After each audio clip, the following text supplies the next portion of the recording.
Bismillahirrahmanirrahim. Assalamualaikum warahmatullahi wabarakatuh. Waalaikumsalam warahmatullahi wabarakatuh. Alhamdulillah, hamdan syukurillah. Untuk pagi ini teman-teman kita sudah bisa bergabung kembali, dan spesial untuk program pagi hari ini saya sudah berhasil mengundang Ustadz Sahrul Anam. Benar nggak? Ya benar. Ustadz Sahrul Anam, beliau ini adalah pemilik channel ngaji online. Jadi teman-teman misalnya nanti kalau mau belajar kitab kuning dari rumah, nanti bisa ikut program ngaji online. Beliau pengampunya, dan beliau juga pendiri dan owner daripada channel ngaji online. Sedikit kemudian Ustadz yang ingin terkait prolog untuk bincang santai ataupun ngobrol seputar ngaji online pada pagi hari ini adalah terkait seperti ini, Ustaz. Selama ini kita ketahui bahwasannya di kalangan pesantren lah, teman-teman santri khususnya, ngaji kitab ataupun belajar kitab kuning itu bagi mereka yang memang tidak memiliki dasar sama sekali di dalam ilmu qawaid, baik itu nahwu ataupun sorof, mereka itu merasa kesulitan, ataupun nahwu sorof itu sebuah batu yang sangat terjal sekali untuk dilewati. Dan mungkin dengan hadirnya channel ngaji online ini merupakan alternatif solusi kemudian, karena mungkin sebagian ada memang tidak pernah nyantri di pesantren, atau ada yang nyantri di pesantren tapi tidak bisa memahami ataupun tidak sempat paham terkait ilmu qawaid, baik itu nahwu ataupun sorof.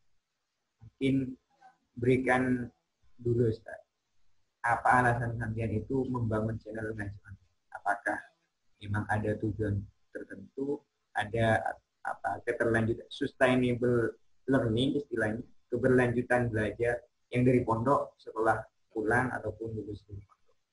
Jadi teman-teman yang ingin benar-benar mengetahui bagaimana caranya belajar baca kitab ini baik dan Baik, saya ucapkan terima kasih atas waktunya, dan ini merupakan sebuah kehormatan untuk saya bisa diundang di program Ustadz Umar Faruk Al-Fasai.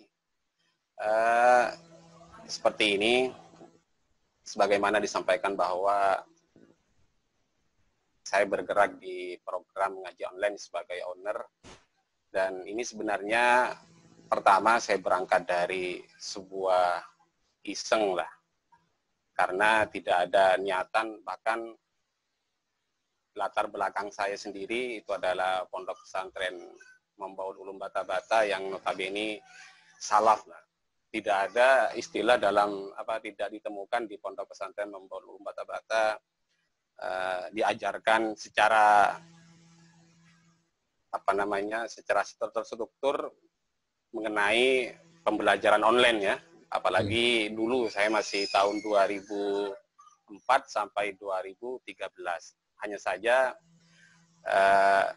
walaupun tidak secara tadi saya sampaikan tidak ada tidak terorganisir, misalnya di pondok pesantren Membaul Ulum Bata-Bata diajarkan secara seperti itu, akan tetapi ini saya berangkat dari perkembangan zaman, atau sekarang sudah zaman milenial istilah anak-anak sekarang.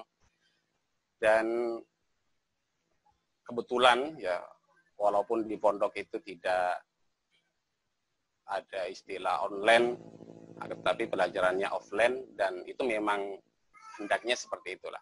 Tapi waktu itu waktu itu sudah masuk internet ke pondok?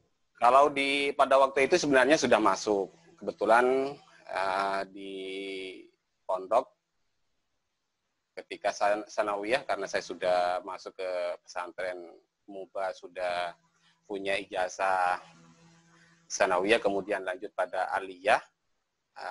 Dan ketika saya sanawiyah, kebetulan sanawiyah B, saya sambil kuliah dan tentunya sudah kenal yang namanya warnet ya pada waktu itu.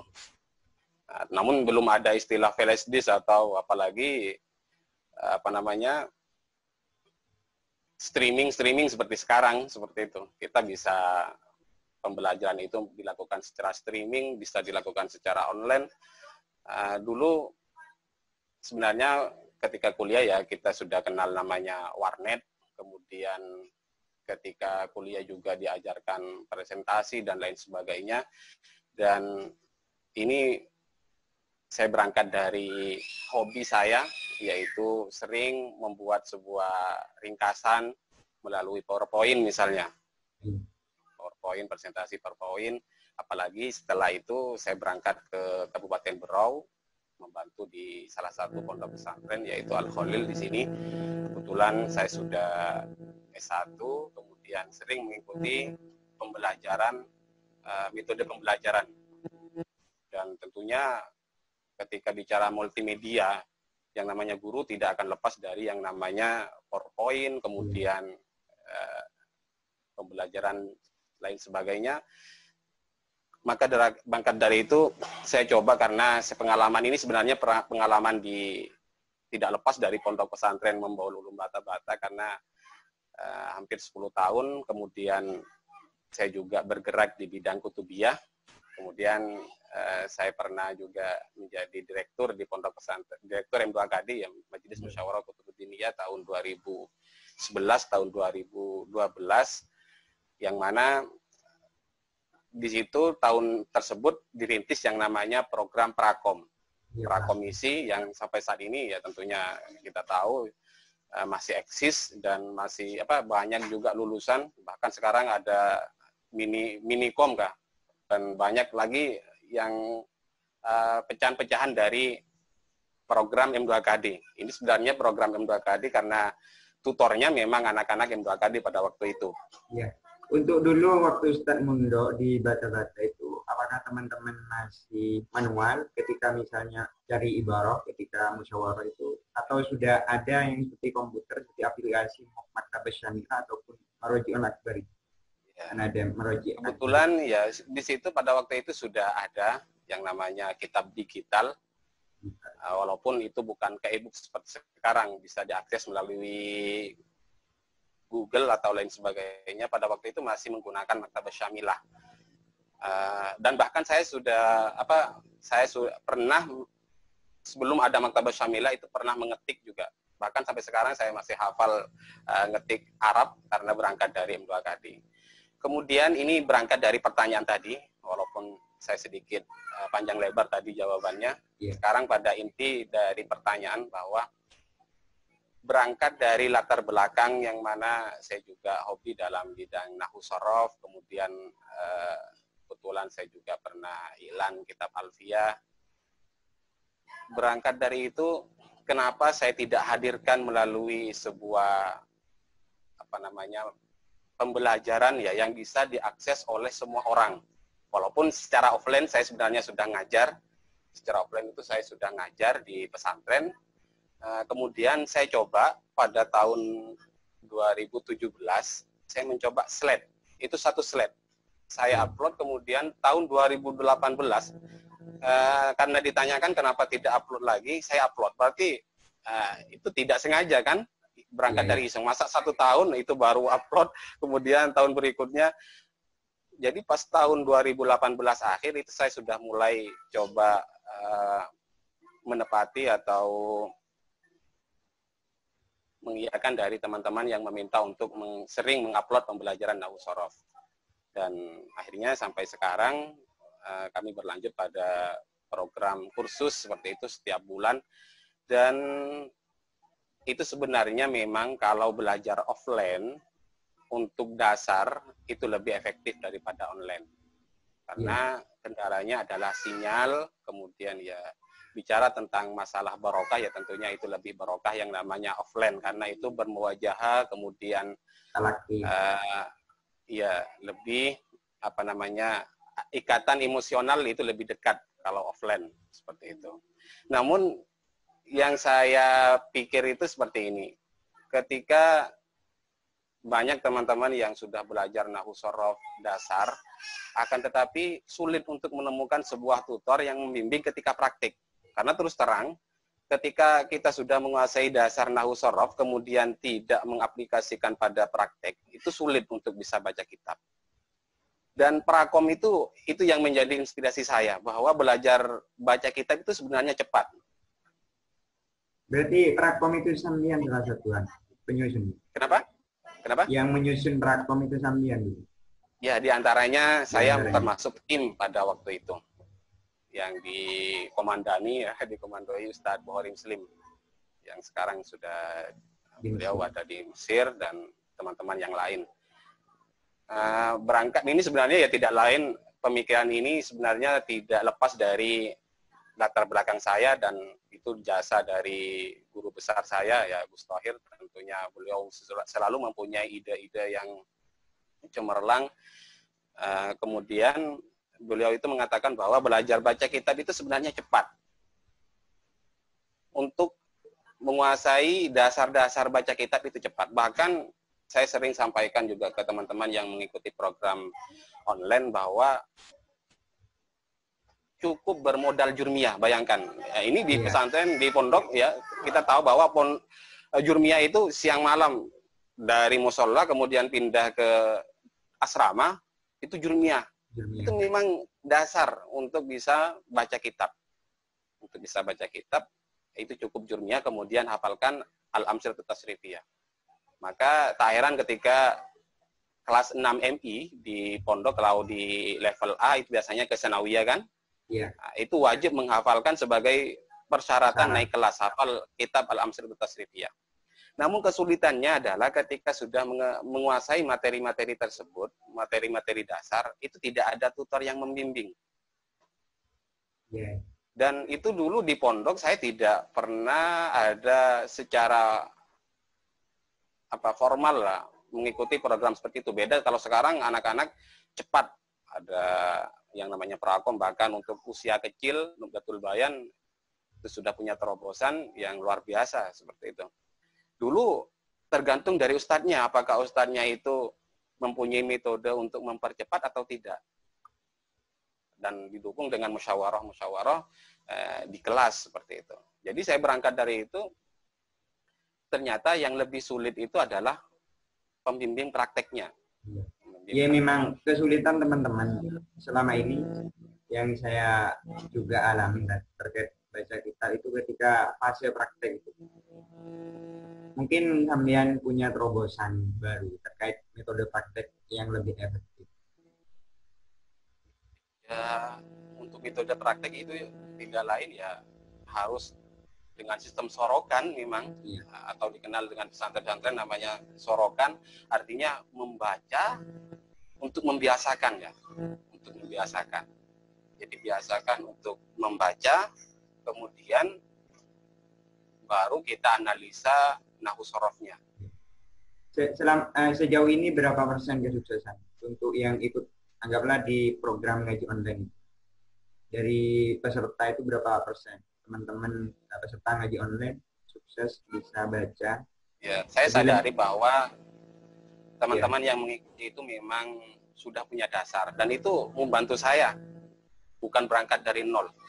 Rata-rata yang suka nonton di YouTube ngaji online tentunya sudah punya dasar, karena kalau memang berangkat dari nol sama sekali, ketertarikan itu kurang seperti itu loh.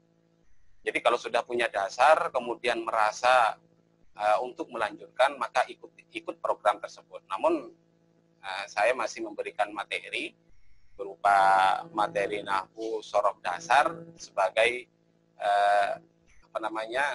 penguat, untuk mengingat kembali lah ya, sebagai awalan untuk mereka bisa praktik, sehingga saya setelah itu bisa evaluasi selama 1 bulan mereka mengikuti, kemudian evaluasi kira-kira ini butuh praktik level C misalnya, praktik pendek, atau level B sudah praktik sekaligus menerjemah. Jadi itu lebih saya suka sih sebenarnya daripada memberikan materi dasar. Itu yang sulit, memberikan materi dasar itu untuk mengenalkan apa itu mubtada, untuk mengenalkan apa itu khobar, pembagian khobar. Kalau sudah praktek itu tinggal saya simak, kemudian ketika ada salah baru saya betulkan, ini loh yang namanya khobar. Jadi untuk mengukur kesuksesan itu ya teman-teman, ketika saya tanya memang lebih lancar lah. Kalau dulu sulit mengenal mana yang khobar, mana yang mubtada. Ketika sering baca, tentunya itu akan lebih mudah untuk mengenalinya. Jadi zauk ya, zauk membacanya. Ya, zauk ya, itu yang memang harus dibangun lah. Dibangun. Nah, tapi zauk itu akan dicapai kalau sudah punya dasar. Kalau berangkat dari nol kemudian baca ya tanpa ada yang menyimak, ya tentunya itu benar terus kalau dibaca sendiri. Benar, karena memang sudah tidak ada harkatnya. Ini lagi lah. Saya juga sempat itulah rumus-rumus membaca mudah. Itu apakah benar? Lah? Tapi mungkin tidak bisa benar sebagian, tapi mungkin tidak bisa di generalisir ataupun dijadikan patokan umum. Jadi contoh susunan ya. Nakiro makrifat itu biasanya idhofah. Benar ya, secara keseluruhan. Kayak makrifat, kalau ada isim makrifat, nakiro dengan isim makrifat itu kebanyakan susunan idhofah. Kalau makrifat dengan makrifat itu na'at man'ut. Atau makrifat dengan nakiro itu mubtada. Sebenarnya ya itu sebenarnya lari pada kaidah, pada kaidah apakah susunan idhofah, cara membedakan dengan susunan na'at man'ut misalnya kan. Iya. Ya kalau saya sih sebenarnya memberi rumus bahwa biasanya, namun kita tahu bahwa nahwu itu memang kadang keluar dari konteks ya kaidah itu. Khariqul ada itu. Ya, misalnya ketika idhofah itu biasanya idhofahnya adalah tidak boleh bersamaan dengan al, kemudian mudhofnya tidak boleh bersamaan dengan al, kemudian tidak boleh ditanwinkan, kemudian biasanya ya terdiri dari isim nakiro lah. Isim nakiro. Kemudian baru mudhof ilaihnya adalah isim ma'rifat. Pun ya kalau bicara masalah keluar dari kaidah itu memang banyak sih. Yang aghlab ya. Yang aghlab. Makanya nanti untuk pendalaman saya juga menyediakan ngaji alfiyah setelah itu. Setelah menguasai dasar-dasar baru silakan untuk menguasai detail nahwu. Karena ini penting saya sampaikan bahwa beda untuk mempelajari nahwu secara mendetail untuk alim dalam bidang nahwu dengan belajar untuk bisa baca kitab. Oh iya. Jadi, kalau ingin baca kitab, ya membutuhkan waktu yang singkat. Bahkan prakom ya tadi bisa 3 bulan. Bahkan itu materi hanya disampaikan kadang 1 bulan. Bayangkan 1 bulan itu tidak terasa kan, singkat betul. Sebenarnya bukan singkat sih kalau istilahnya oratohir, tapi yang lain saja yang lambat. Jadi 1 bulan itu pemberian materi, ya cukup dengan materi-materi dasar memang. Kemudian setelah itu untuk pendalaman, karena kalau sudah punya modal baca kitab, maka untuk mempelajari alfiyah, mempelajari kitab yang di atasnya sampai Jamil Durus itu lebih mudah karena kita sudah punya modal baca. Iya. Misalkan kita kuasai dasar-dasar. Karena sama juga dengan pembelajaran fikih misalnya. Makanya kenapa di pondok-pondok pesantren itu acuannya adalah kitab Fathul Qorib, karena itu adalah fikih dasar yang lengkap, sehingga mufradat yang ada dalam kitab Fathul Qorib itu nantinya dibawa pada kitab-kitab yang lain seperti halnya Al-Majmu', baca kitab Fathul Mu'in itu ya banyak kemiripan dari kitab Fathul Qorib. Jadi ya. Itu yang mungkin untuk ini Dan, segmen pertama Dan, karena waktunya sudah habis, kita lanjut nanti di segmen kedua.